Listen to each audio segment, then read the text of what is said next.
عليكم ورحمة الله وبركاته. اللهم صل وسلم وبارك على سيدنا محمد. أهلا بكم في منوعات هالة الجندي. أتمنى يا رب تكونوا بخير وبصحة وسعادة. النهاردة وصفة جميلة جدا هتبيض الأسنان ومن أول استعمال هتشوفيه بعينيكي. زي دلوقتي أهو أدي إيه ده جزر. طبعا أول حاجة هنقشر الجزر أهو.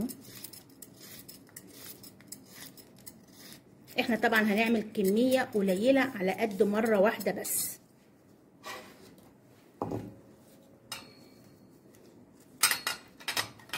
هنبشر الجزر اهو زي ما انتم شايفين.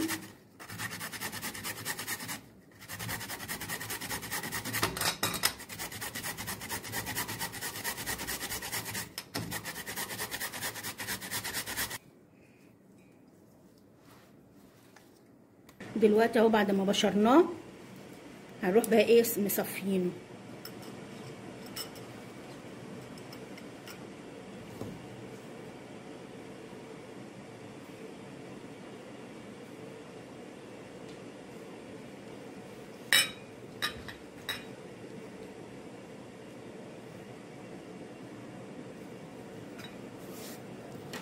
طبعا هنحاول نصفيه تاني برضه عشان فيه شوائب اهو زي ما انتم شايفين. هنعمل ايه بقى؟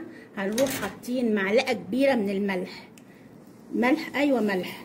الملح ده اولا بيعمل اهي معلقه كبيره، بيعمل على طهاره السنان، كمان بيزيل رائحه الاسنان او الفم الكريهه.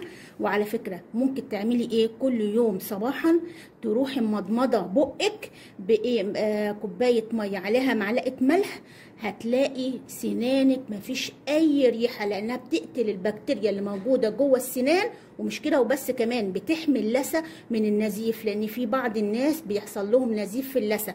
لا، الملح حلو جدا لانه قابض للاوعيه الدمويه. ماشي، ادي اهي معلقه ملح. وهنحط كمان معجون سنان، اي معجون سنان عندكم. ماشي، طبعا انا مش هحط كميه كبيره. بصوا اهي يا دوبك حبه صغيرين خالص اهي. بصوا هنفضل طبعا ايه نقلبه مع الملح. بجد وصفه جميله جدا جدا، هتفتح سنانك وفي البيت وبطريقه روعه جدا، وهتشيل كمان الروايح الكريهه اللي في السنان، وكمان الطبقه اللي هي فيها الجير على السنان بطريقه حلوه جدا جدا جدا. وكمان هتحمي اللثه من النسف اللي بيحصل فيها. هتلاقي فعلا سنانك حلوه جدا. هتروحي عامله ايه بقى؟ هتروحي جايبه فرشه السنان زي كده، وتروحي بقى ايه دعكه اسنانك كويس جدا زي كده اهو حوالي مرتين. وعلشان سنانك تتفتح جامد جدا جدا جدا وتقوي مينة السنان كمان، تستعمليها حوالي مرتين في الاسبوع.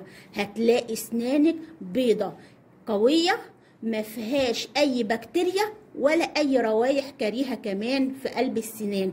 بجد وصفة جميلة جدا، اتمنى انكم تجربوها. لو جربتوها مش هتندموا ابدا.